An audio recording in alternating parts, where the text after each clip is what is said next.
तो जो देवी देवताओं की पूजा करते हैं वो देवलोक को जाते हैं, जो भूत प्रेतों की पूजा करते हैं वो भूत प्रेत लोक को जाते हैं, और जो भगवान की पूजा करते हैं वो भगवान के धाम भगवत धाम आते हैं। और भगवान ने बताया कि मैं निराकार नहीं हूं, मेरा आकार है। तो आज हम जानेंगे 8.1। अर्जुन ने कहा, हे भगवान, हे पुरुषोत्तम, ब्रह्म क्या है, आत्मा क्या है, सकाम कर्म क्या है, ये भौतिक जगत क्या है, देवता क्या है, कृपा करके यह सब मुझे बतलाइए। तो अर्जुन जो प्रश्न पूछ रहे हैं उनका उत्तर भगवान देंगे। तो अर्जुन ने क्या पूछा, ब्रह्म क्या है, आत्मा क्या है, कि भगवान कौन है, आत्मा क्या है, सकाम कर्म क्या है, ये भौतिक जगत जहां हम रहते हैं, मटेरियल वर्ल्ड, ये क्या है, देवता क्या है, कृपा करके इसके बारे में मुझे विस्तार से बताइए। 8.2। हे मधुसूदन, यज्ञ का स्वामी कौन है, वह शरीर में कैसे रहता है, और मृत्यु के समय भक्ति में लगे रहने वाले आपको कैसे जान पाते हैं। यज्ञ का स्वामी कौन है, शरीर में कैसे रहता है, मतलब भगवान हमारे हृदय में कैसे रहते हैं, शरीर में कैसे रहते हैं, और मृत्यु के समय कैसे कोई आपको जान पाता है। 7.29, 7.30। जो जरा तथा मृत्यु से मुक्ति पाने के लिए यत्नशील रहते हैं, वे बुद्धिमान व्यक्ति मेरी भक्ति की शरण ग्रहण करते हैं। वे वास्तव में ब्रह्म हैं, क्योंकि वे दिव्य कर्मों के विषय में पूरी तरह से जानते हैं। जो मुझ परमेश्वर को मेरी पूर्ण चेतना में रहकर मुझे जगत का, देवताओं का, समस्त यज्ञ विधियों का नियामक जानते हैं, वे अपनी मृत्यु के समय भी मुझ भगवान को जान और समझ सकते हैं।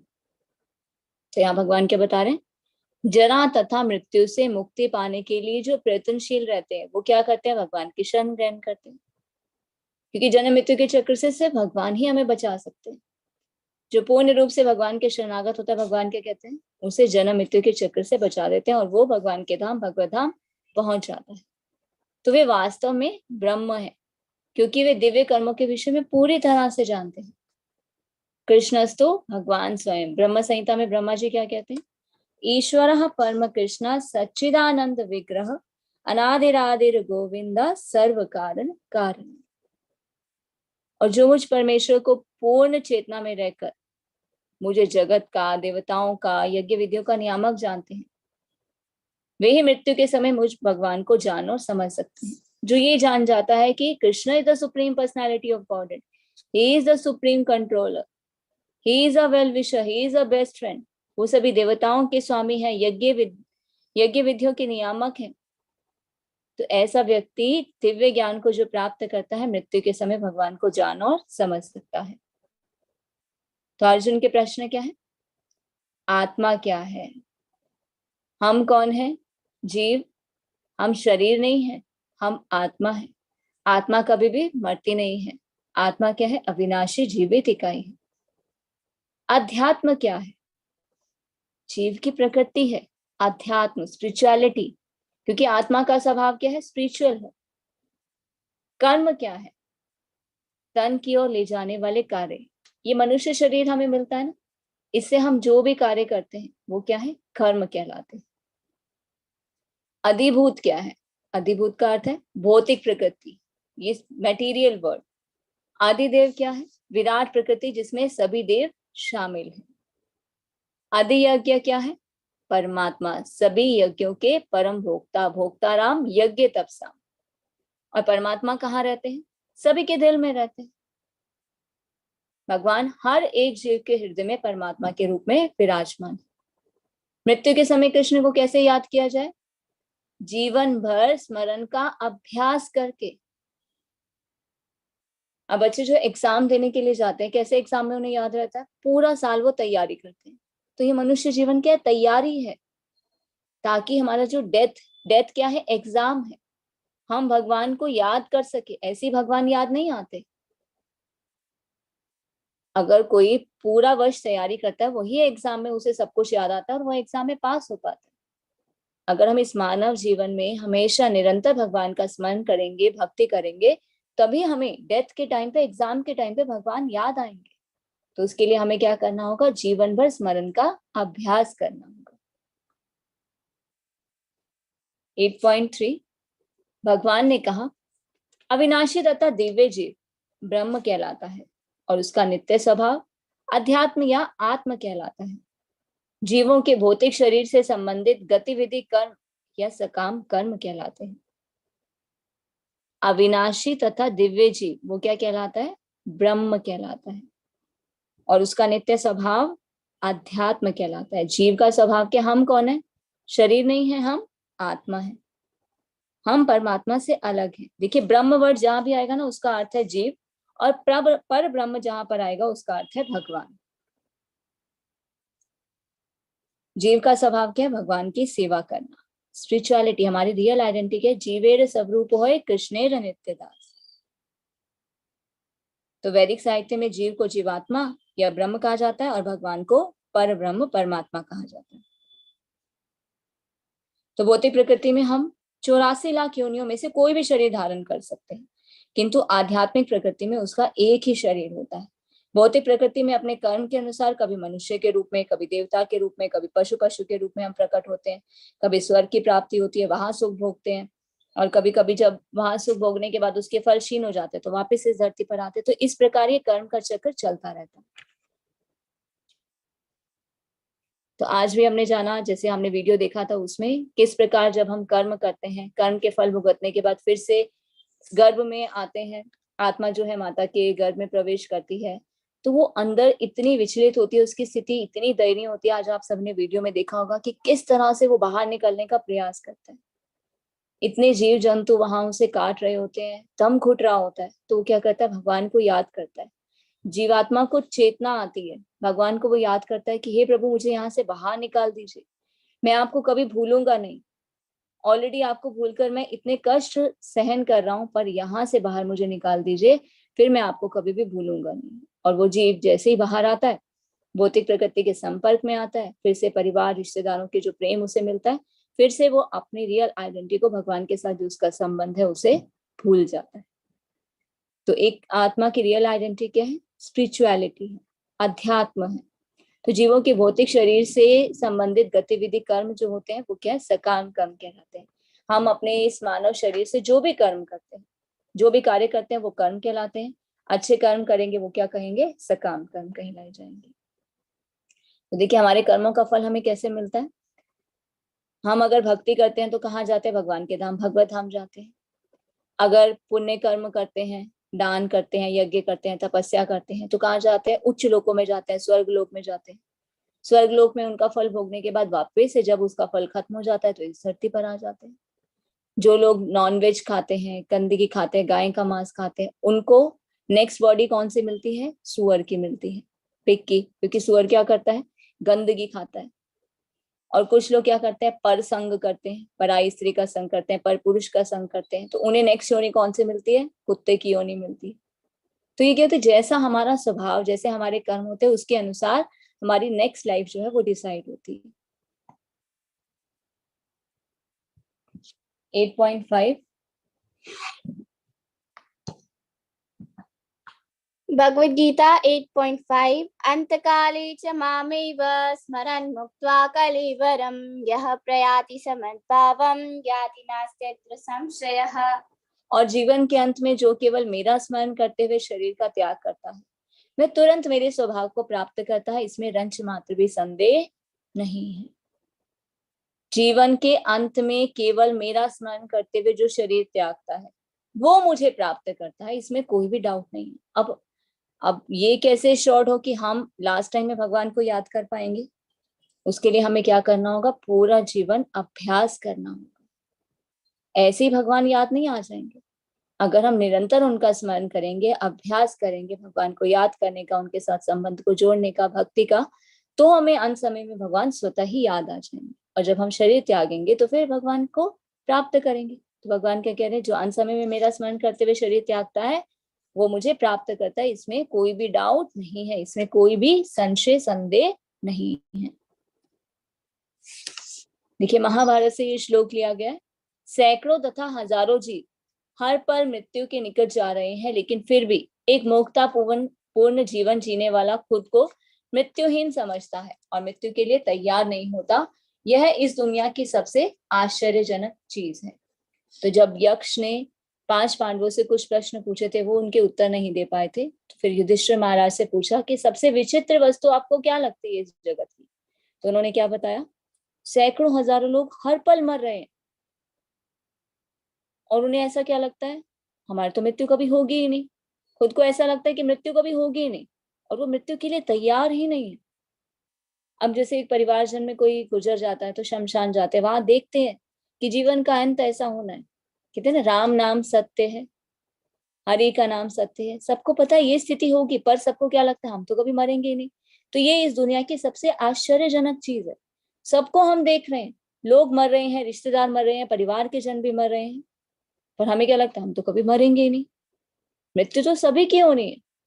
इस भौतिक जगत में जो आता है उसकी मृत्यु निश्चित है, इसीलिए इसे क्या कहते हैं, मृत्यु लोक कहा जाता है। तो हमें क्या करना है, मृत्यु के लिए तैयारी करनी है। एग्जाम है हमारा।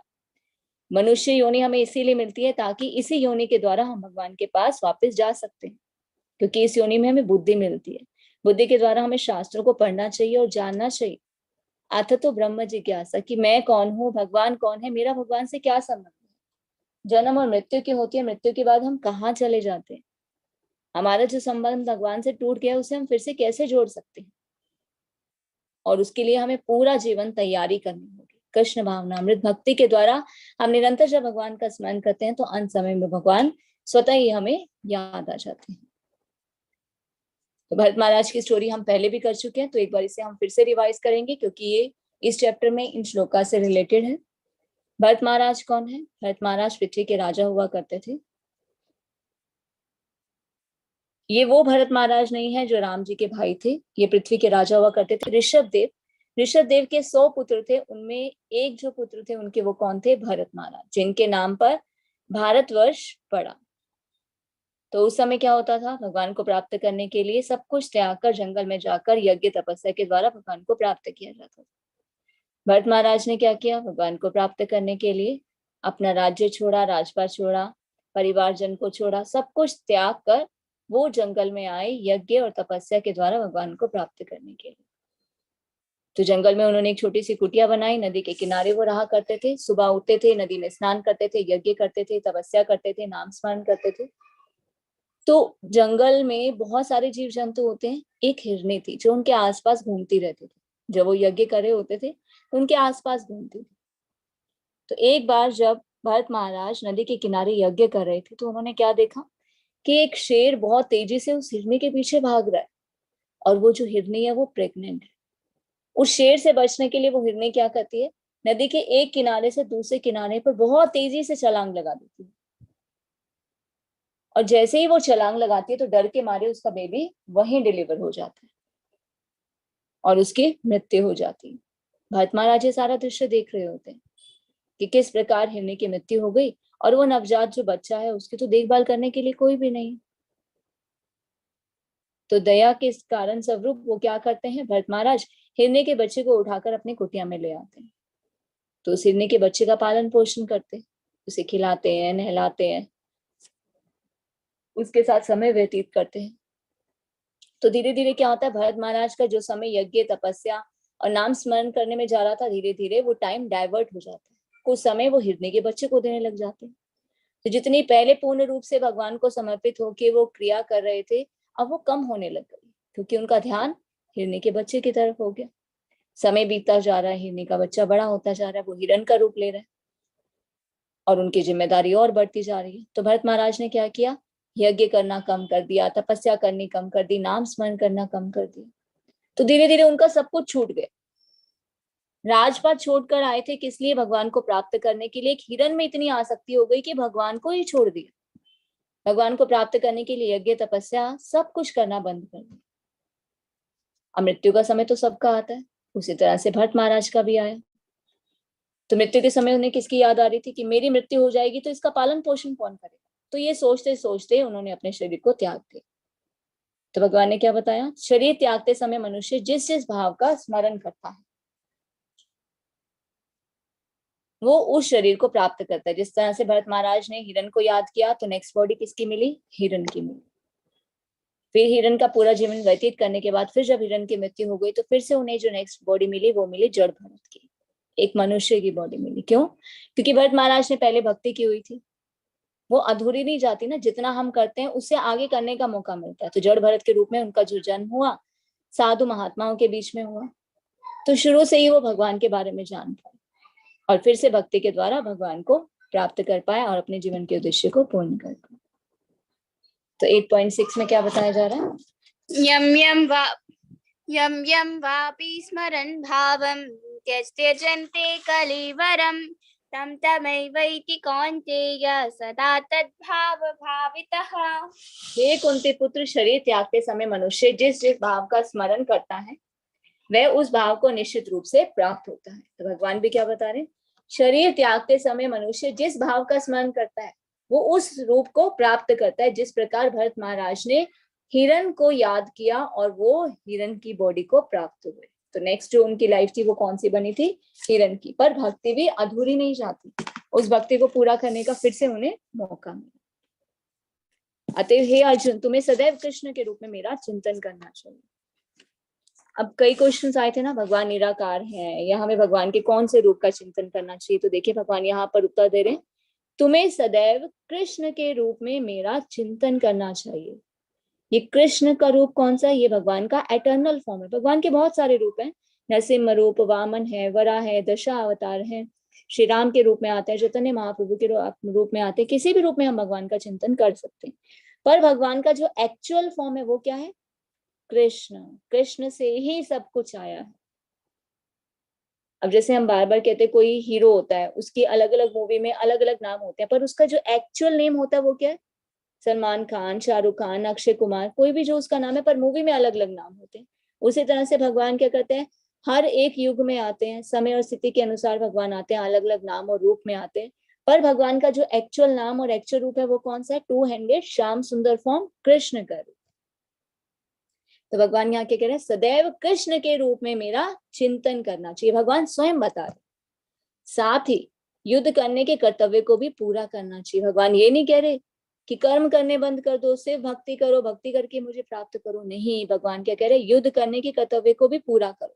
अर्जुन का कर्तव्य क्या है? युद्ध करना। हमारा क्या कर्तव्य है? जिस भी कर्म बंधन में हम हैं, ग्रस्त हैं, व्यवसायी हैं, नौकरी करते हैं, स्टूडेंट हैं, शिक्षक हैं, वो कर्तव्य को हमें बहुत अच्छे से करना है, वो भी भगवान की सेवा ही है। तो अपने कर्मों को मुझे समर्पित करो और अपने मन और बुद्धि को मुझ में स्थिर करके तुम निश्चित रूप से मुझे प्राप्त करोगे। और कर्म हमें क्या करने? भगवान को समर्पित कर देने। तो इस प्रकार हम अपने मन और बुद्धि को जब भगवान में लगाते हैं तो निश्चित रूप से भगवान को प्राप्त करते हैं। तो देखिए यहाँ पे फाइनल इंस्ट्रक्शन भगवान की क्या निकल कर आती है? कृष्ण के रूप में मेरा चिंतन करो, अपने कर्तव्यों को भी पूरा करो, कर्म को मुझे समर्पित करो, मन और बुद्धि को मुझ में स्थिर करके निश्चित रूप से मुझे प्राप्त कर सकोगे।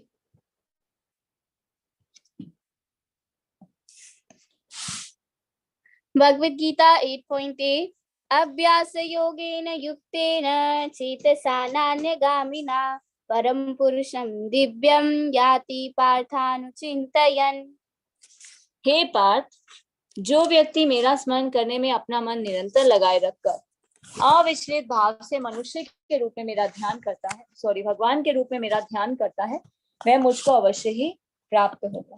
तो भगवान क्या कह रहे हैं? हे पार्थ, जो व्यक्ति मेरा स्मरण करने में अपना मन निरंतर लगाए रखता है, हमेशा मुझे याद रखता है और अविचलित भाव से भगवान के रूप में मेरा ध्यान करता है, always remember Krishna, never forget Krishna, chant Hare Krishna, वह मुझे अवश्य ही प्राप्त करता है।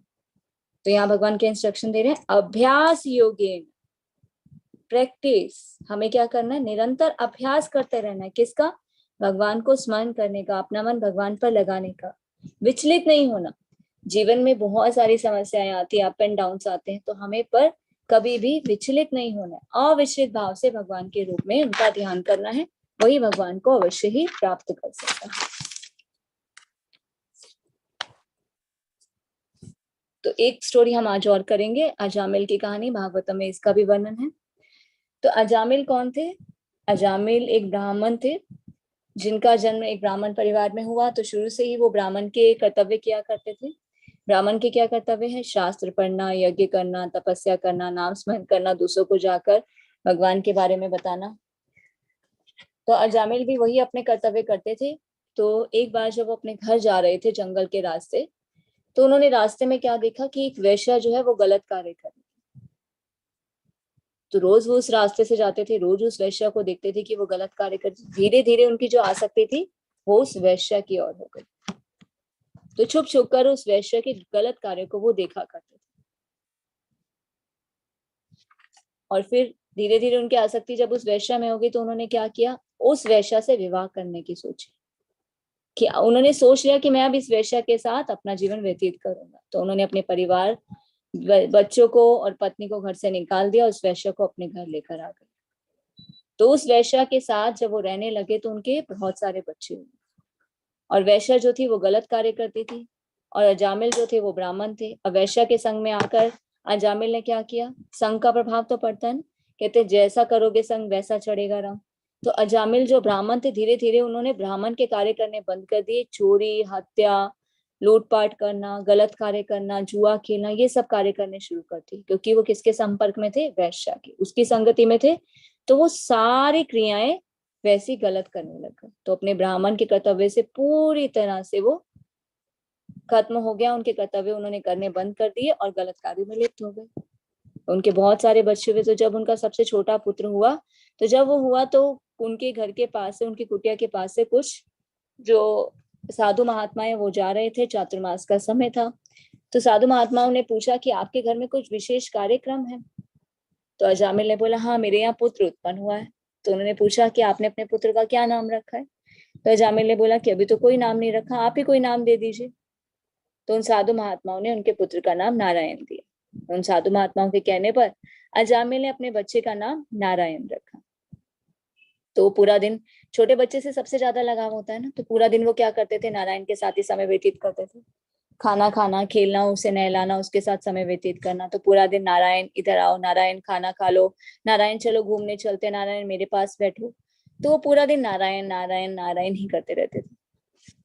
अब अंत समय तो सभी का आता, उसी प्रकार अजामिल का भी आया। और अंत समय में भी वो किसको याद करे थे, नारायण को याद करे थे। नारायण मेरे पास आओ, नारायण।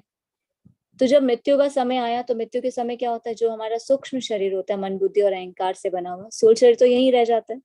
सूक्ष्म शरीर को यमदूत लेने के लिए आते हैं। यमदूत वहां पे तुरंत प्रकट हो गए, क्योंकि मृत्यु का समय आ चुका है। पर वो किसे याद करे थे, नारायण, अपने बच्चे को याद करे थे। और वहां पे नारायण दूत आ जाते, यमदूत ले जाने को तैयार। नारायण दूत उन्हें मना कर देते कि आप नहीं लेके जा सकते, इन्होंने भगवान का नाम लिया है, भगवान का स्मरण किया। तो वहां पर तो झगड़ा हो गया। यमदूत बोले हम लेकर जाएंगे, नारायण दूत बोले आप नहीं लेकर जा सकते। तो ये बात यमराज के पास जाती है। फिर जब ये बात यमराज को पता चलती है तो वो क्या कहते हैं, नहीं, इन्होंने नारायण का नाम लिया है तो इन्हें आप एक बार छोड़ दीजिए। पर यमदूत बोले इसने तो बहुत बहुत ही गलत कार्य किए, ब्राह्मण होने के बावजूद भी इतने गलत कार्य किए, शराब पीता था, जुआ खेलता था, लूटपाट करता था, इसे तो हम नर्क लेकर जाएंगे और बहुत दंड देंगे। पर फिर जब यमराज ने बोला कि नहीं, इसने भगवान का नाम लिया है, तो अंत समय में जब भगवान का नाम लिया तो ये, इसे तुम कुछ नहीं कह सकते, ठीक है, तो इसे हम सेकंड चांस देते हैं। तो उन्हें फिर सेकंड चांस दिया गया। जब सेकंड चांस दिया गया तो फिर से उन्हें थोड़ी सी स्वीकृति हुई कि मैं तो कितने गलत कार्य करता था, ब्राह्मण था, मैंने तो बहुत कुछ गलत कार्य किया, मृत्युशैया पे मैं पड़ा था, मेरी क्या दयनीय स्थिति है, मैंने अपने ब्राह्मण के कर्तव्य छोड़ दी।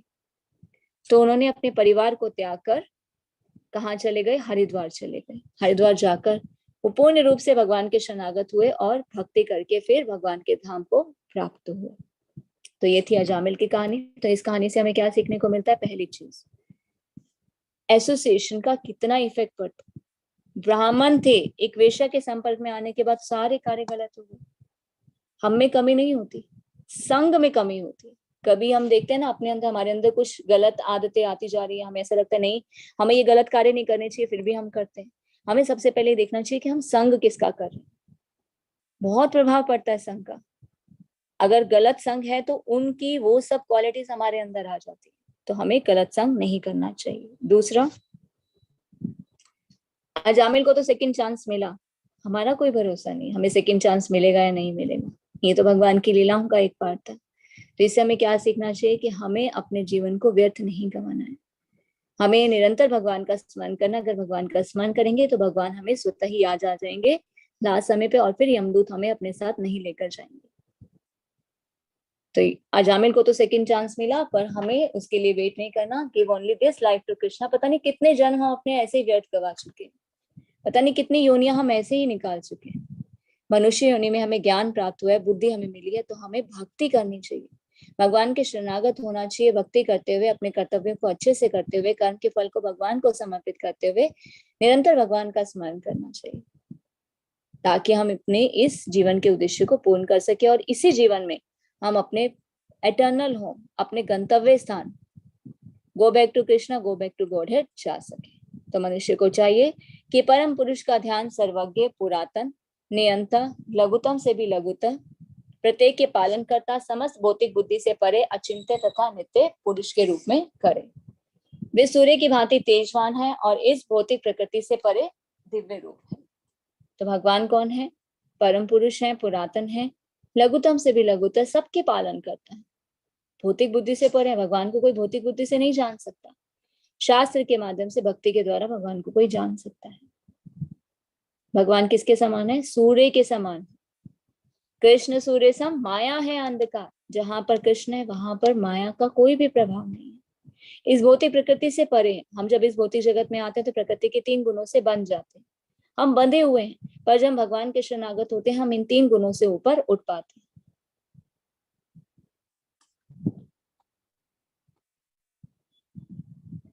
जो हमेशा मुझे बिना विचलित किए हुए याद रखता है, उसके लिए भक्ति सेवा में निरंतर लगे रहना।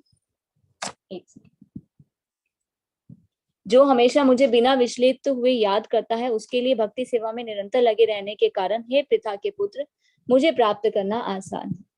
कौन भगवान को प्राप्त कर सकता है? बिना विचलित हुए जो भगवान को याद रखता है और हमेशा भक्ति में लगा रहता है, निरंतर अपने कर्म करता रहता है, किसी भी परिस्थिति में विचलित नहीं होता और भक्ति करता रहता है, वो निश्चित ही भगवान को प्राप्त करता है। मुझे प्राप्त करके महापुरुष जो भक्ति योगी हैं, कभी भी दुखों से पूर्ण इस अनित्य जगत में नहीं लौटते, क्योंकि उन्हें परम सिद्धि प्राप्त हो चुकी होती है। तो यहाँ भगवान देखिए गारंटी दे रहे हैं कि जो भक्ति योगी हैं, जो भक्ति मार्ग को अपनाते हैं, दुखों से पूर्ण, ये संसार क्या है? दुखालयम अशाश्वतम, दुखों का घर है, यहाँ जन्म मृत्यु का चक्र लगा रहता है। तो जो भक्ति करता है वो इस जगत में फिर से नहीं आता, वो परम सिद्धि को प्राप्त करता है। कहाँ जाता है? भगवान के धाम, भगवत धाम जाता है। इस जगत में सर्वोच्च लोक से लेकर निम्नतम सारे लोग दुखों के घर है, जहाँ जन्म तथा मरण का चक्कर लगा रहता है। किंतु हे कुंती पुत्र, जो मेरे धाम को प्राप्त कर लेता है वो कभी भी जन्म नहीं लेता। तो यहाँ भगवान के बता रहे जितने भी लोग हैं, चाहे ऊपर के लोग हैं चाहे नीचे के लोग हैं, सब क्या है? दुखों के घर हैं। अगर हम उच्च लोक में जाएंगे तो क्या होगा? सकाम कर्म के, अच्छे कर्म के, उच्च लोकों में गए, फल खत्म हो गए तो वापस इस धरती पर आ जाते हैं, फिर से जन्म होता है, फिर से बार बार जन्म मृत्यु का चक्कर चलता रहता है। बुरे कर्म करते हैं, नीचे जाते हैं, नरक में जाते हैं, फिर यातनाएं भुगतते हैं, फिर से वापस जन्म मृत्यु का चक्कर चलता रहता है। जो इस भौतिक जगत में आता है, बार बार बार बार वही इसी चक्र में चलता रहता है, चाहे वो ऊपर के लोग हैं चाहे वो नीचे के लोग। पर जो भगवान के धाम, भगवत धाम पहुंच जाता है, वो फिर से इस भौतिक जगत में नहीं आता, उसे बार बार जन्म नहीं लेना पड़ता।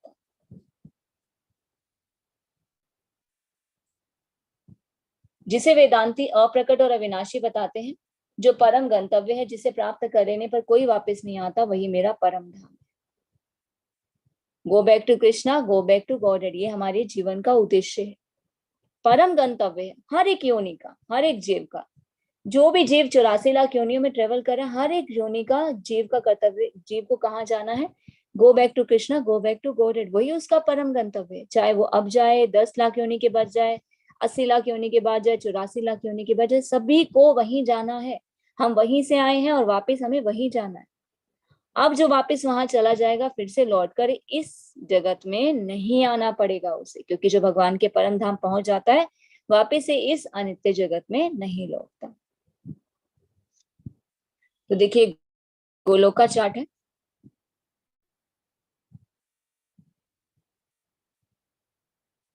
एक सेकेंड, तो इसे हम ग्रुप में भी शेयर कर देंगे। गोलोक का चार्ट आप इसे वहां भी देख सकते हैं।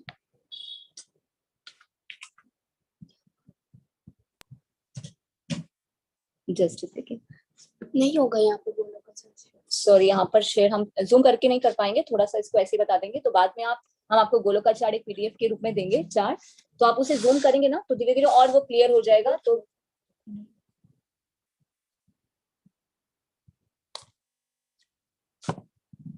तो फिर उसे आप देख पाएंगे। एक बार हम इसे थोड़ा सा रफली बता देते हैं। जस्ट सेकंड, फिर से स्क्रीन शेयर करना होगा।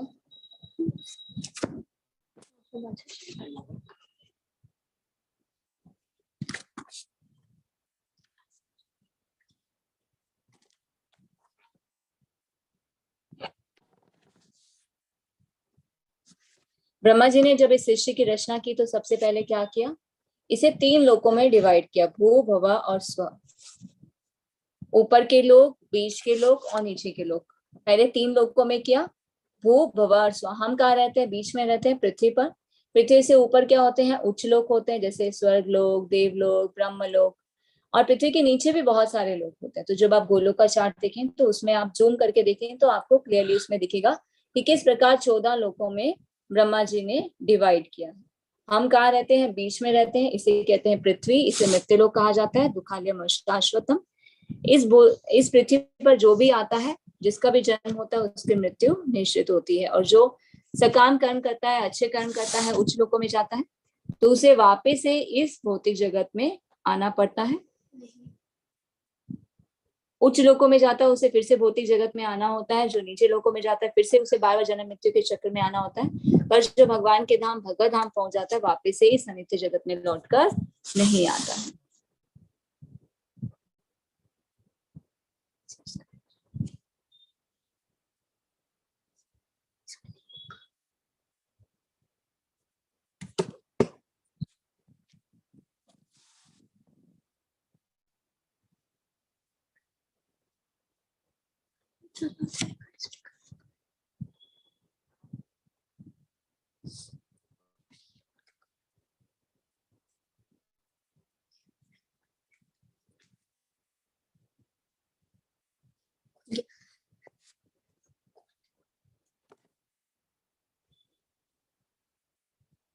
हरे कृष्ण। हनी प्रभु ji, screen is visible?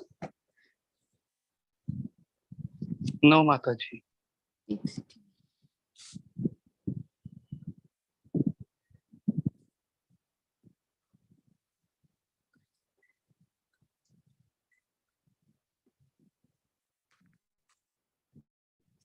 Now it's visible प्रभु जी? यस माता जी। Okay, thank you. तो देखिए, आप देख सकते हैं ये सर्कल में है। तो सर्कल में आप देख सकते हैं गर्भोदकशाही विष्णु जो है वहां पर शयन कर रहे हैं। तो उनके नाभि कमल से ब्रह्मा जी उत्पन्न हुए। ब्रह्मा जी ने अलग अलग लोकों की रचना की। तो जब आप इसे जूम करके देखेंगे तो देख पाएंगे हम रहते हैं बीच में, पृथ्वी पर रहते हैं। इससे ऊपर उच्च लोक है और नीचे निम्न लोक है, जैसे पाताल, तलाताल, रसाताल।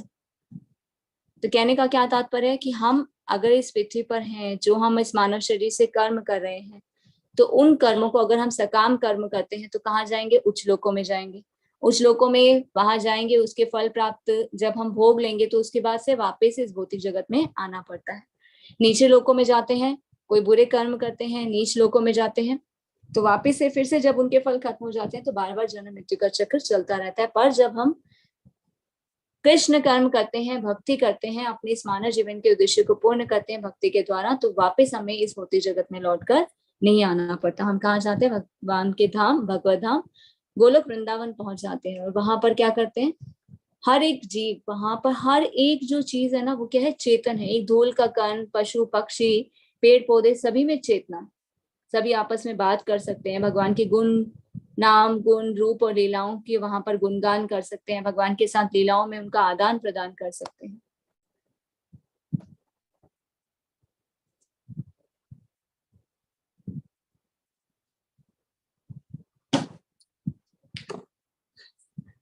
वेदेषु यज्ञेषु तपः चैव दानेषु यत् पुण्यफलं प्रदिष्टम् अत्येति तत्सर्वम् इदं विदित्वा योगी परं स्थामुपैति चार्थ्यम्। जो व्यक्ति भक्ति मार्ग स्वीकार करता है वह वेदाध्ययन, तपस्या, दान, दार्शनिक तथा सकाम कर्म करने से प्राप्त होने वाले फलों से वंचित नहीं होता।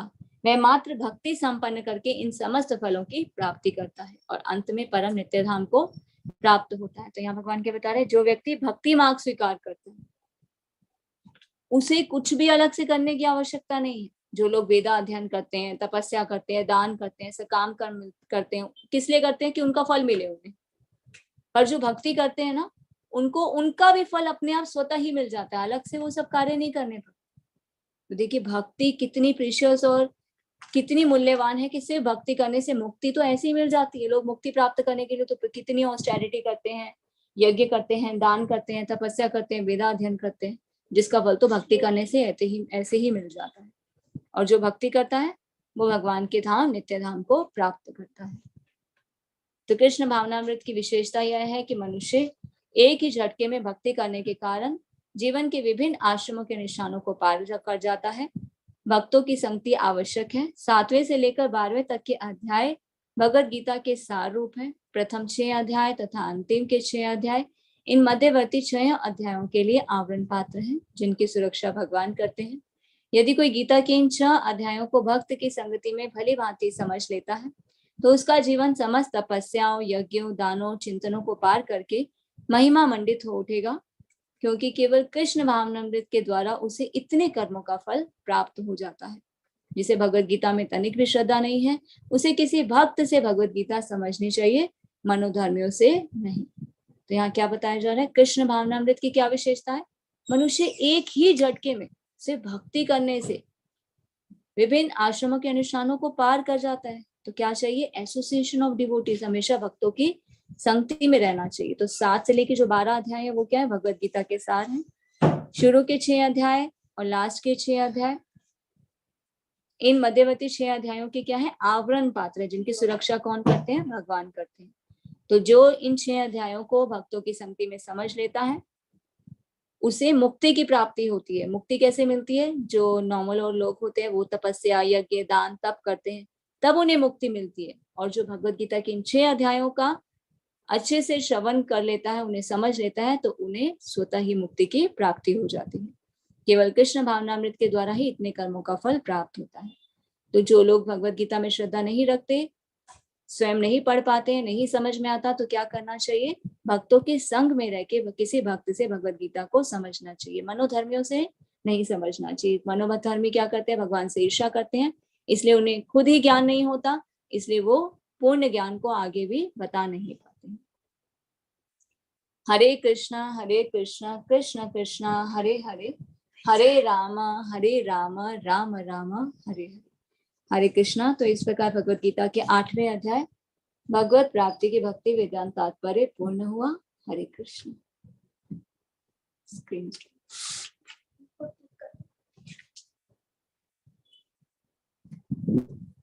अगर किसी का कोई भी प्रश्न है तो हैंड रेज भी कर सकते हैं और चैट बॉक्स में भी ड्रॉप कर सकते हैं।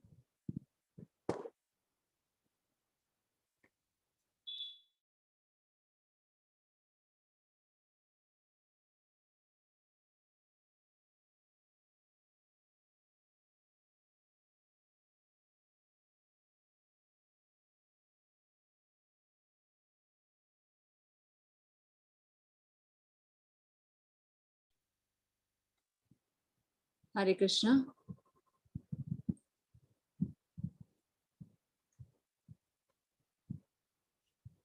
हरे कृष्णा सुदर्शन प्रभु जी, सुखदर्शन प्रभु जी, सॉरी। हरे कृष्णा माता जी। हरे कृष्ण प्रभु जी। माता जी, first of all I will very thankful to you, ਸਾਨੂੰ ਬਹੁਤ बड़ी शिक्षा मिल रही है। मेरा क्वेश्चन है कि आप जी ने दस्या आज भी अगर सभी लोग भगवान कृष्ण को प्राप्त कर लें तो मुक्त हो जाएंगे और वापस नहीं आएंगे। अगर सारी दुनिया ही इस भगवान कृष्ण के जो ज्ञान को प्राप्त कर लें तो फिर तो दुनिया खाली हो जाएगी, फिर तो दुनिया में कोई बंदा या कोई जीव जंतु रहना नहीं है। ऐसा हो सकता है? प्रभु जी, दुनिया एक नहीं आएगी ना, कितने सारे लोक नहीं, एक लोक नहीं आएगा। भगवान क्या कहते हैं भगवत गीता में कि एक ब्रह्मांड नहीं है, कई हजारों करोड़ों ब्रह्मांड। हमें क्या लगता है ये एक पृथ्वी है, ये एक पूरा लोक है, ये एक ब्रह्मांड है। ये एक ब्रह्मांड नहीं, कई हजारों करोड़ों ब्रह्मांड है। वहां के भी तो जीव क्या कर रहे हैं, एक योनि से दूसरी योनि में ट्रेवल कर रहे हैं, इधर से उधर, एक ब्रह्मांड से दूसरे ब्रह्मांड में आ रहे हैं। जी जी तो ये अच्छा है, सब भगवत भक्ति करेंगे, भगवान के धाम सभी के सभी पहुंच जाएंगे, फिर से दोबारा सृष्टि की रचना होगी। जी जी ठीक है। Okay, thank you. Hare Krishna प्रभु जी। आप कहाँ से हैं प्रभु जी? Rampura Phul Punjab. Okay, thank you प्रभु जी। हरे कृष्ण। थैंक यू माता जी, नमस्कार। हरे कृष्ण प्रभु जी। हरे कृष्ण मणिमाला प्रभु जी। माता जी। हरे कृष्णा माता जी, मेरा एक क्वेश्चन था। मेरी मौसी, बड़ी मौसी, वो ना जाप करती है, ठीक है, मंदिर भी जाती है, वेज भी खाती है, सब कुछ करती है आराम से। लेकिन मतलब लोगों का जो दोष है ना, मतलब कोई के कुछ भी गलती करते ना, वो हरदम वो सुनाती है, सबको सुनाती है। मतलब मेरी मामी जब मेरी मामी शादी करके आई थी, तो कुछ दोस्त, मतलब कुछ, देखिए अब शादी, नई नई दुल्हन है, शादी करके आएगी तो कुछ तो काम गड़बड़ तो होगा ही ना। तो उसको देखकर ना मेरी बड़ी मौसी ना बहुत चिल्लाती थी। मेरे नाना नानी कुछ नहीं बोलते थे, बड़ी मौसी बहुत चिल्लाती थी। और अभी तक जब वो सब कुछ एकदम प्रभु के नाम सब कुछ कर दिए, लेकिन दोस्त देखना कभी नहीं बंद करती है। मेरी मम्मी को भी दोस्त दिखती है, हम लोग को भी दोस्त दिखती है, इसलिए ना हम लोग बातें ही नहीं करते उनसे। मेरा प्रश्न ये कि ऐसे क्यों करती है, मतलब इसका कोई रीजन है या फिर इससे क्या होगा, उनका क्या होगा, मुझे यही प्रश्न पूछना। देखिए, ज्ञान नहीं है ना, भगवत गीता पढ़ी हो तो भगवत गीता में आगे हम जानेंगे भगवान क्या बताते हैं। एक भक्त में कौन से गुण होने चाहिए, कौन मुझे सबसे अधिक प्रिय होता है?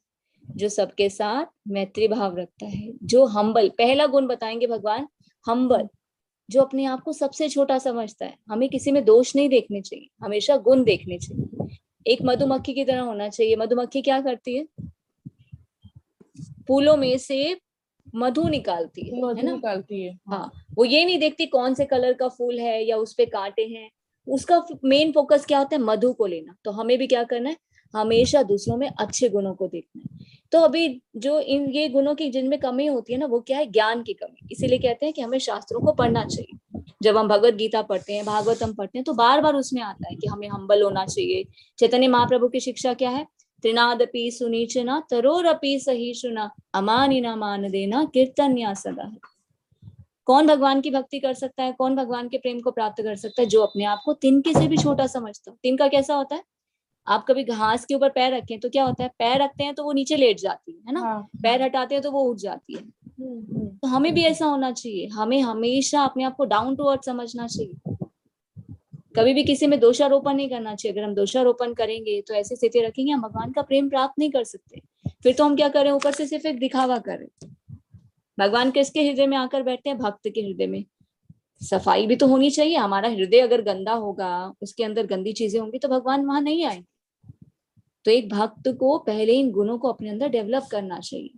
इसीलिए कहते हैं कि शास्त्रों का श्रवण करना चाहिए। अभी लोग क्या करें? देखा देखी भक्ति कर रहे हैं, इसलिए उस स्टेज पर नहीं पहुंच पाते। शास्त्रों को पढ़ने के लिए इसलिए बताया जाता है कि ज्ञान होना चाहिए हमारे अंदर, कौन सी क्वालिटीज होनी चाहिए, हमें कैसे किसी के साथ डील करना चाहिए, कैसा व्यवहार करना चाहिए, कैसा हमारा आचरण होना चाहिए। तो वो एक भक्त का गुण होता है। यही बात है। मम्मी बोलती है कि तेरी मौसी तो एकदम मतलब किसी की बात नहीं सुनती है, इसका उसका दोस्त, मेरी भाभी का भी दोस्त निकालती है, जबकि मेरी भाभी कुछ करती ही नहीं है, मेरी भाभी का भी दोस्त निकालती है। तो इसलिए ना हम लोग ना सब बातें नहीं करते, और कुछ बोलेंगे ना तो फिर हम लोग के ऊपर चढ़ाई कर देती है। इसलिए बहुत गुस्सा आता है उनसे। और एक आपने कहा था ना कि असंगति से जो मतलब हम लोग का जीवन नष्ट हो जाता है, वो मेरे साथ भी हुआ था, एक बार मेरे साथ भी हुआ था। तो इसी जो हम मैं कोशिश करती हूँ ना कि जिससे मेरा अच्छा हो, तो उस उन लोगों से मैं मिलती हूँ, या फिर किसी से मिलती ही नहीं हूँ। मैं अपने पूरा पूरा समय अपने फैमिली से बिताती हूँ, और या फिर मंदिर वंदिर जाती हूँ, ऐसे करती हूँ मैं। क्योंकि इस कलयुग में ना ऐसा ऐसा बहुत कम दोस्त है मेरे, जो मेरे को मेरा अच्छा चाहते हैं। बहुत कम दोस्त है। सिर्फ भगवान से मैं बातें बातें करती हूँ, भगवान के ऊपर पूरी निष्ठा है, और फैमिली से बस, और कुछ नहीं है। तो ये बहुत अच्छी बात आपने कही कि गलत संग से हम लोग बहुत ही गलत एकदम रास्ते से जा सकते हैं, और जो मेरे साथ हुआ था। बस यही बोलना था आपको, और कुछ नहीं। हरे कृष्णा। थैंक यू माता जी। तो इसीलिए देखिए क्या कहते हैं ना, शास्त्र पढ़ते हैं तो बार बार हमें वो, अगर हमसे कोई गलती हो रही होती है या हो चुका है, उससे हमें सीखने को मिलता है, या आगे हम कोई गलती ना करें, भगवान की इंस्ट्रक्शन को हमें फॉलो करना चाहिए। इसलिए बार बार भगवत गीता को पढ़ना, सुनना चाहिए, भागवतम को पढ़ना और सुनना चाहिए। हरे कृष्णा। थैंक यू माता जी। Thank you. हरे कृष्णा दीदी माता जी। हरे कृष्णा माता जी। हरे कृष्ण। माता जी, पहले तो आप बहुत अच्छा करा रहे हो, उसके लिए आपको दंडवत प्रणाम माता जी। भगवान भगवान की की वाणी इतनी सुंदर है। हरे पर कृष्ण। आपके श्रीमुख से सुनकर और भी आनंद आ रहा है माता जी। माता जी, मेरा क्वेश्चन ये है कि जैसे हम, जैसे बताया गया है कि 3 गुणों का प्रभाव होता है, तो जैसे हम घर में रहते हैं, बच्चे भी हैं, एज्ड भी हैं, सभी सभी हैं, मिलकर रहते हैं, तो उसमें भी जैसे गुणों का प्रभाव होता है, रजोगुण सतोगुण तमोगुण का। तो उस जब सतोगुण में होता है तो बहुत अच्छा सब चल रहा होता है, तो जब रजोगुण और तमोगुण में व्यक्ति जैसे बातें करता है तो उसको कैसे हैंडल किया जाए? अब अपने मन को कैसे कंट्रोल में किया जाए कि हमारी वाणी से कुछ ऐसा ना निकले कि अगले को फील हर्ट हो और हम भी मतलब विचलित ना हो पाए। वेरी नाइस क्वेश्चन माता जी। जैसे आगे हम जानेंगे, पूरा एक चैप्टर है 13 चैप्टर, प्रकृति के 3 गुण। थोड़ा सा हम उसके बारे में बताते हैं। ये 3 गुण हम पर प्रभाव डालते हैं, इसीलिए भगवान क्या कहते हैं, इन 3 गुणों से ऊपर उठो। इन 3 गुणों से ऊपर एक कौन सा गुण है? शुद्ध सत्व गुण। शुद्ध सत्व गुण का क्या अर्थ होता है? जब हम पूर्ण रूप से भगवान के शरणागत होते हैं, निरंतर भगवान का स्मरण करते हैं, अपने कर्म अच्छे से करते हैं, कर्म के फल को भगवान को समर्पित करते हैं, भगवान को ऑफर किया हुआ खाते हैं, तो हम कौन से गुण में होते हैं? शुद्ध सत्व गुण में होते हैं। तो ये गुण हम पर कोई भी प्रभाव नहीं डालते। तो हमें क्या प्रयास करना है? धीरे धीरे हम सत्वगुण में आए, फिर हम शुद्ध सत्वगुण में आए। तो जब हम शुद्ध सत्वगुण में आ जाते हैं तो हम इन 3 गुणों पर कंट्रोल कर पाते हैं। ये 3 गुण हम पर हावी नहीं हो पाते। तो इसीलिए हमें श्रवण और कीर्तन करते रहना चाहिए। जब हम अभ्यास करते रहते हैं तो फिर ये 3 गुण हम पर कोई भी प्रभाव नहीं डालते, क्योंकि हम शुद्ध सत्वगुण में आ जाते हैं। ठीक है माता जी। माता जी, एक और क्वेश्चन है। जैसे हम घर में रहते हैं तो बच्चे कई बार बड़ा परेशान करते हैं, पढ़ते नहीं है। जैसे आज मॉडर्नाइजेशन है, अगर थोड़ी देर आप इधर उधर हो, बच्चे टीवी देखना शुरू कर देते हैं, नॉनसेंस चीजें, वेस्टेज ऑफ टाइम करते हैं, कभी मूवीज, कभी सॉन्ग्स, ब्ला ब्ला ब्ला, बहुत कुछ देखते रहते हैं। कार्टून्स, जैसे छोटे बच्चे कार्टून्स देख रहे हैं, नॉन स्टॉप देख रहे हैं, तो बोलते हैं तो वो मानते नहीं। फिर जब हम क्लास लगाने बैठते हैं तो फिर घर के ही लोग बोलते हैं कि अपने बच्चों को संभालो, अभी ये बाद में लग जाएगी क्लास, अभी उनका टाइम है, उनको प्रायोरिटी दो, ये काम बाद में भी हो जाएगा। तो क्या फिर हमें नहीं लगानी चाहिए क्लास? देखिए, क्लास हमें खुद ज्ञान होगा क्या करना चाहिए क्या नहीं, तो हम अपने बच्चे को दे पाएंगे ना। तो देखिए माता जी, ये सब कमियां क्यों हुई ना? हमने शास्त्र नहीं पढ़े। शास्त्रों में सभी ज्ञान है। अब भगवत गीता में भगवान क्या बताते हैं? Be an example, be a role model. माता पिता को एक रोल मॉडल होना चाहिए, अपने आप को ऐसा बनाना चाहिए कि बच्चे देख कर सीखे। बच्चे कह कर नहीं सीखते, बच्चे देख कर सीखते हैं। हम शास्त्र पढ़ेंगे, हम चीजों को समझेंगे, हमें अपने जीवन को कैसे चलाना है, फिर बच्चे भी वो चीज कॉपी करेंगे। आप भगवान को नमस्कार करें, बच्चे पर देख, आप पर पूजा कई बार करें, माता बच्चे जी देखते जैसे, हैं। हाँ जी, पर कई बार जैसे कोई बाहर का आके बोल देता है कि ये बस कीर्तन सुन रही है, ये कर रहे हैं, ये कर रहे हैं, एक्टिविटीज, डिवोशनल एक्टिविटीज में इन्वॉल्व है, भक्तों के संग में इन्वॉल्व है। अपने बच्चों पहले संभालो, ये ना हो कि आप तालियां बजाते रहो और आपके बच्चे नेगेटिव डायरेक्शन में चले जाएं और फ्यूचर उनका सारा वेस्ट हो जाए, ना कुछ बन पाए। कभी कभी खुद को भी फिर ऐसे फील होता है कि हाँ, कि हम कहीं मैं उनको वक्त ना दे पाऊं और कहीं वो गलत डायरेक्शन में ना चले जाएं, ऐसा तो क्या इसके है लिए मतलब? हमें रिस्पॉन्सिबल होना होगा, हमें एग्जाम्पल बनना होगा, हमें खुद ऐसे कार्य करने होंगे। बच्चे को देखिए समय देना बहुत जरूरी है। अब जैसे कैसे हम चैंटिंग कर रहे हैं, तो हम क्या कर सकते हैं? बच्चों को भी साथ बिठा सकते हैं। शुरू में बच्चे करेंगे नहीं, हमें नहीं करना है ना, हाँ तो जी। बच्चों को हम एक्टिविटी में करवा सकते हैं। चलो एक राउंड करेंगे, तो बच्चों की आज फेवरेट डिश में बनाऊंगी, या बच्चों को ऐसा गिफ्ट मिलेगा। जब मेरी डॉटर बहुत छोटी थी, मुझे याद है शायद 1-1.5 साल की थी, तो इतने छोटे बच्चों को इन्वॉल्व करना मुश्किल होता है, तो हम क्या करते थे, उसकी कुछ फेवरेट चीजें हम घर पे लेकर आते थे, छुपा कर रख देते थे। तो उसको बोलते थे आप चैंटिंग करो, आपके बैग में से ना गिफ्ट निकलेगा। भगवान ना गिफ्ट देते हैं अगर आप हरे कृष्ण महामंत्र करते हो। वो चैंटिंग करती थी, फिर उसके आइज क्लोज करते थे, उसके आसपास वो गिफ्ट रख देते थे, वो बहुत खुश होती थी, बहुत एक्साइटमेंट से फिर वो करती थी। तो बच्चों की एज के हिसाब से हमें देखना चाहिए कि बच्चे किस एज के हैं, कैसे हम उन्हें डिवोशनली अटैच कर सकते हैं, क्योंकि डांट डपट कर बच्चों के साथ चीजें नहीं होती। शुरू से बच्चों को माहौल मिला नहीं तो वो बच्चे वो चीजें ग्रास हाँ नहीं जी, कर पाए। तो हमें धीरे धीरे शुरू करना होगा। बच्चों को भोग लगाने की आदत डालिए, ट्रिक्स यूज कर सकते हैं। आज मेरी तबीयत ठीक नहीं है, काम करो ना, ये भोग लगा दो, घंटी भी बजा देना, प्रणाम भी कर देना, आज आरती कर दो, बच्चों के लेवल के हिसाब से कि बच्चे कितने छोटे हैं। तो उस हिसाब से हम क्या कर सकते हैं, धीरे धीरे उन्हें पुश कर सकते हैं। उन्हें टाइम जरूर दें, उनके साथ बैठे, उनके साथ बात करें। अभी सबसे ज्यादा चीज क्या है ना माता जी, पेरेंट्स बच्चों को टाइम नहीं देते हैं, तो बच्चे क्या करेंगे, उनको तो एंगेजमेंट चाहिए, कहीं ना कहीं चाहिए। आप उनके लिए अच्छी चीजें कुछ अरेंज करें, नहीं करेंगे बच्चे अपने आप ढूंढ लेंगे, टाइम पास करने के लिए कोई ना कोई चीज अपने आप ढूंढ लेंगे। तो एज अ पेरेंट्स होने के नाते ये हमारी बहुत बड़ी रिस्पॉन्सिबिलिटी है कि हम अपने बच्चों को अच्छी चीजों में एंगेज करें। अब जैसे आप कोर्स कर रहे हैं, आप बच्चों को भी करवा सकते हैं एज के अकॉर्डिंग। 6 से 10 साल के बच्चे हैं, 11 साल से 15 साल के बच्चे हैं, उनके साथ बैठिए। तो उनके साथ बैठेंगे तो क्या होगा, माता पिता के डर से बच्चे करते भी हैं। 1-2 दिन बच्चे नहीं सुनते, फिर उनको अपने आप इंटरेस्ट आने लग जाता है, कुछ ना कुछ वो अच्छा सीख लेते हैं। फिर धीरे धीरे उनको एक तरीके के साथ, थोड़ी सी क्लेवरनेस के साथ, बच्चों को टाइम देके, बच्चों से बात करके, उनके साथ फ्रेंडली नेचर करके उन्हें हम इन्वॉल्व कर सकते हैं। समय लगेगा, कई बार हमें क्या होता है, हम प्रयास करें, उसका रिजल्ट नहीं मिल रहा। तो एक बीज कैसे होता है, बीज पौधा कैसे बनता है, बीज होता है, उसमें कंटिन्यू पानी डालते हैं तो फिर वो अंकुरित होता है, फिर उसमें से पौधा निकलता है, फिर वो बड़ा होता है, फिर वो वृक्ष बनता है, फिर उस पे फल लगते हैं, समय लगता है। तो हमें निरंतर प्रयास करते रहना है, एक्सपेक्टेशंस, ओवर एक्सपेक्टेशंस नहीं करनी, अपनी तरफ से प्रयास करनी। बच्चों को भगवान को ऑफर किया हुआ खिलाएं, थोड़ा थोड़ा एंगेज करें, उनकी क्वालिटीज को देखें, उनमें क्या चीज है। पेंटिंग अच्छी लगती है तो उनको भगवान से संबंधित पेंटिंग करवा सकते हैं, या संडे, अगर डेली 18 डे कोर्स नहीं कर सकते, संडे का कोर्स करवा सकते हैं। संडे 1 घंटा आप बच्चों के साथ बैठिए, इतना हमें टाइम निकालना होगा और देखना होगा कि बच्चे कहाँ जा रहे हैं, कैसे उन्हें हम खींच सकते हैं, डांट डपट के नहीं, प्रेम से उन चीजों को हम थोड़ा सा टैकल करके। एक माता जो होती है ना, वो सबसे बड़ी गुरु होती है।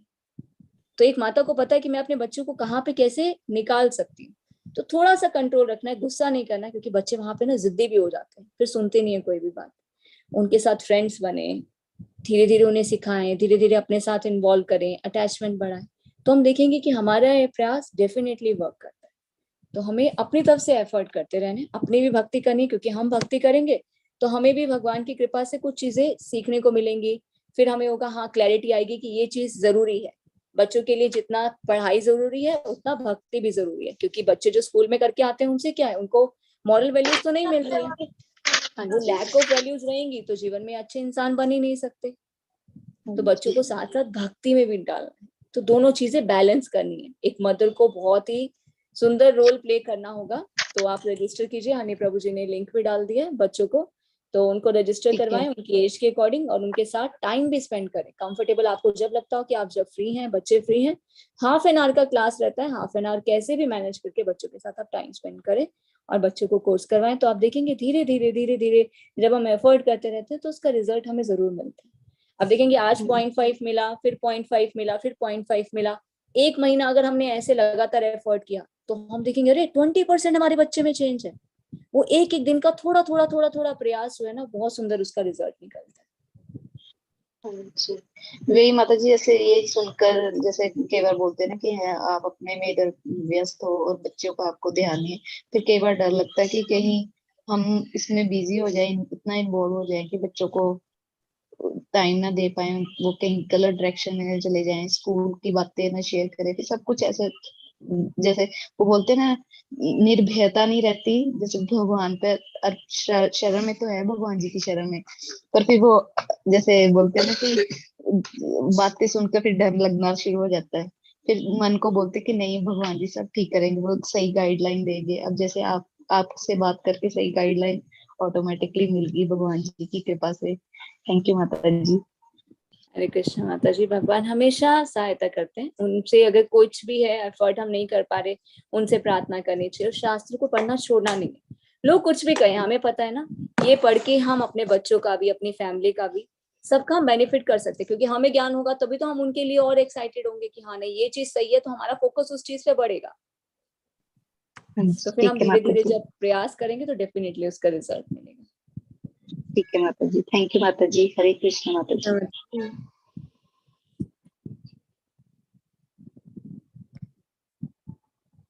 हरे कृष्ण मनप्रीत प्रभु जी। हरे कृष्ण महामंत्र में कृष्णा नहीं होता, हरे कृष्ण होता है। हरे कृष्ण कृष्ण कृष्ण हरे हरे, हरे राम राम राम हरे हरे। तो कुछ लोग के बोलने में थोड़ा ऐसा लगता है कि रामा लोग बोल रहे हैं, उनका प्रोनाउंसिएशन थोड़ा ऐसा होता है, पर जो ये वर्ड है कृष्ण और राम होता है। हरे कृष्ण मनप्रीत प्रभु जी, आप पूछ रहे हैं कि लेवल 2 भी साथ में कर सकते हैं। 18 डे कोर्स खत्म हो जाए उसके बाद कीजिए लेवल 2।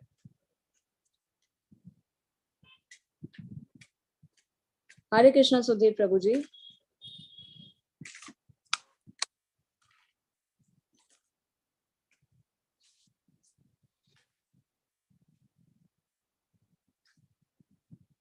हरे कृष्णा रमेश प्रभु जी।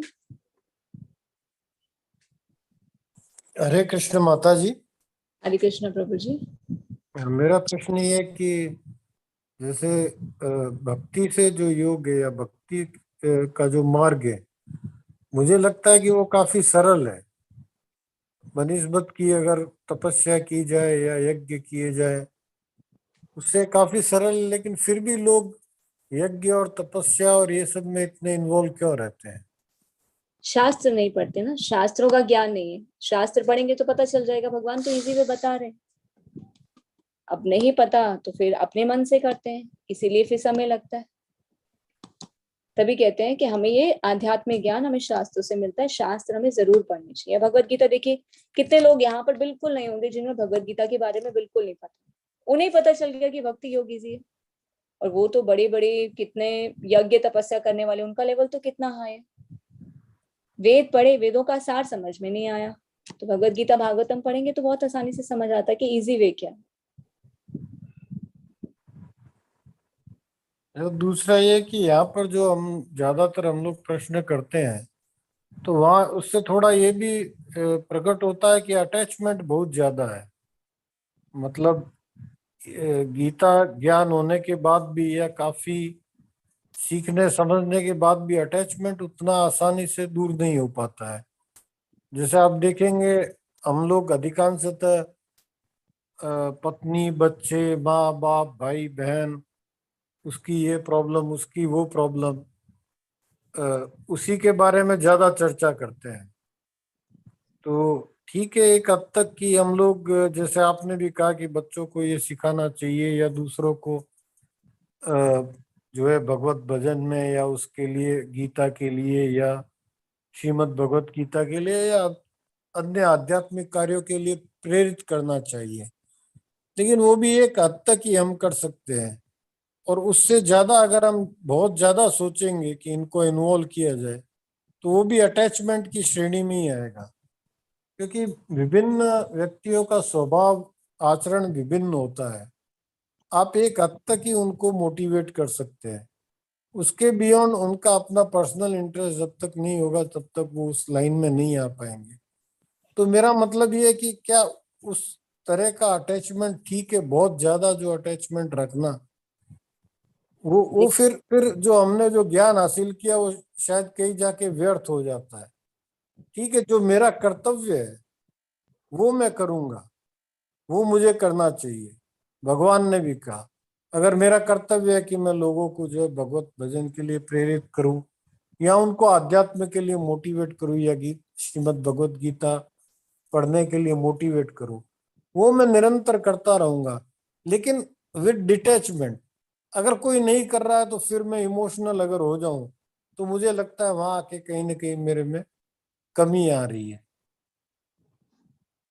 जी देखिए, हमें अपनी तरफ से प्रयास करना है। भगवान ये देख रहे हैं ना कि हम प्रयास करें, हमें प्रयास करते रहना।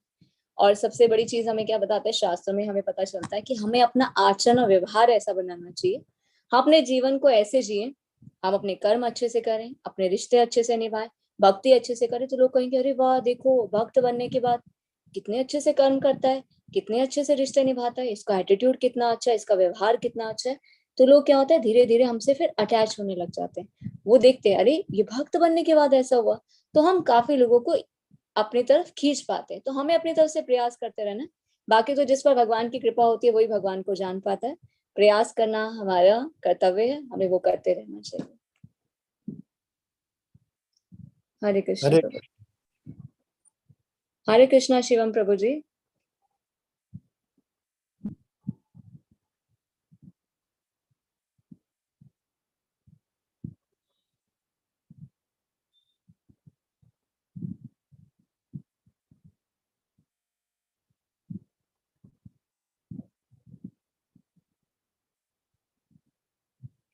ठीक है, आपने चैट बॉक्स में लिखा है कि परिवार में ऐसा होता है, माता पिता का एक के प्रति प्रेम होता है, दूसरे के प्रति नहीं होता है ज्यादा लगाव, तो उस सिचुएशन में क्या करना चाहिए? तो देखिए ये तो इस जन्म के माता पिता है ना, तो उनका हमें धन्यवाद करना चाहिए कि उनकी कृपा से हमें ये जीवन मिला, आगे हम भगवान को भी जान पा रहे हैं। अपनी रिस्पॉन्सिबिलिटीज हमें अच्छे से करनी चाहिए, उनका आगे बिहेवियर जैसा भी हो भगवान से हमें उनके लिए प्रार्थना करनी चाहिए और अपने आगे कर्तव्य की तरफ आगे बढ़ना चाहिए।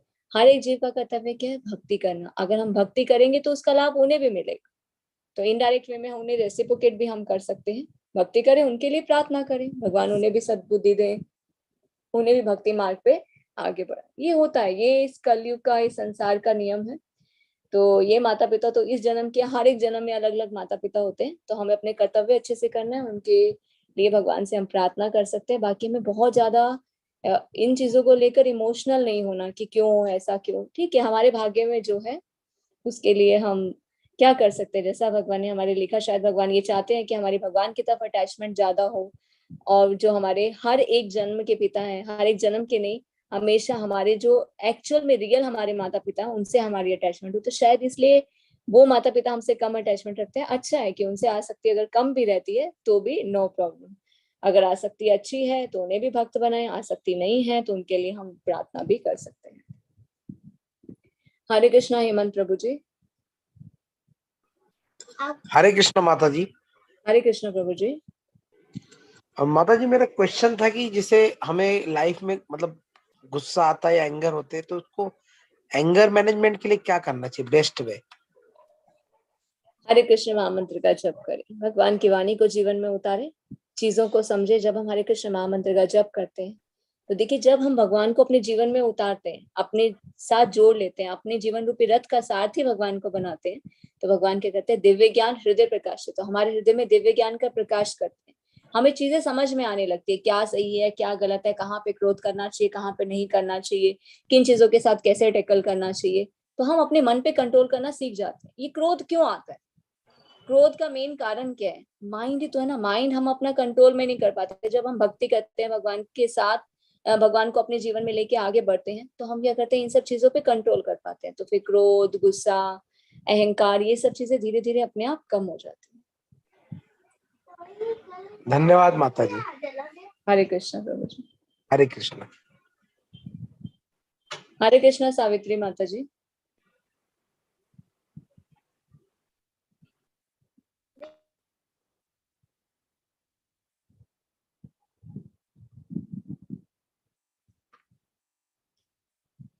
जितनी ज्यादा हमारी कृष्ण से, भगवान से अटैचमेंट होगी तो भौतिक चीजों से अटैचमेंट हरे कृष्ण माता जी। और हमारी प्रॉब्लम सॉल्व माता जी मुझे सुन पा रहे क्या? जी माता जी। हरे कृष्ण माता जी, सुन पा रहे मुझे? हाँ जी माता हरे जी। कृष्ण माता जी। माता जी मेरा प्रश्न ये है कि मेरे भाभी का लड़का है, 40 इयर्स का, एक्सपायर हो गया एक्सीडेंट में, पर वो बार बार सपने में आता है, दिखता है। तो मेरे भाभी का कहना है कि उसको कुछ मतलब हमें क्यों दिखता है, उसका वापस जन्म होएगा क्या, मेरे से उसको कुछ चाहिए जो उसकी मुक्ति मिले। तो मैं बोली पूछती हूँ। माता जी आप क्या कीजिए जी, उन्हें यही कहिए कि आप हरे कृष्ण महामंत्र का जप करें और भगवान से प्रार्थना करें कि उन्हें अपने चरणों में जगह दें। तो जब हम भगवान से प्रार्थना करते हैं ना, तो भगवान, अगर कोई भी ऐसी चीज होती है कि उन्हें स्थूल शरीर नहीं मिला या किसी तरह की शांति नहीं मिली है, तो भगवान फिर सहायता करते हैं, भगवान फिर उन्हें अपने चरणों में जगह देते हैं।